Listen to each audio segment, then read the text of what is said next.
And ballot papers are still being counted following delayed parliamentary elections in Ethiopia. The first electoral test for Prime Minister Abiy Ahmed results are not expected for several days as ballots are counted in the vast nation of 110 million people.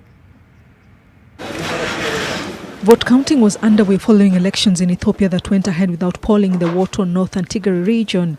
Some 38 million people were registered to vote, but many did not cast a ballot on Monday, with elections postponed or cancelled in a fifth of national constituencies because of war, insecurity and logistical problems. We feel like it was a very impressive turnout, and then somehow it also made us feel like we have worked so hard regarding voter education or voter information that voters know it was an election day and they went out to vote, and it also somehow reflects their trust. The Prime Minister has nonetheless declared Monday a historic day for Ethiopia. Ahmed's newly formed Prosperity Party is seen as the frontrunner in a crowded field of candidates, mostly from smaller, ethnically based parties.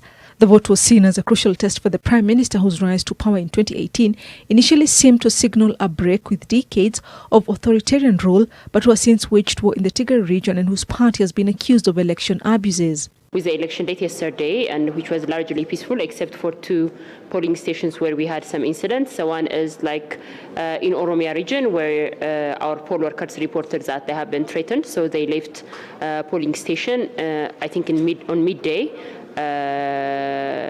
and that was it. And the other incident was like in Amhara region, where individuals who were on the line were like fighting to each other. So polling was disrupted for some time.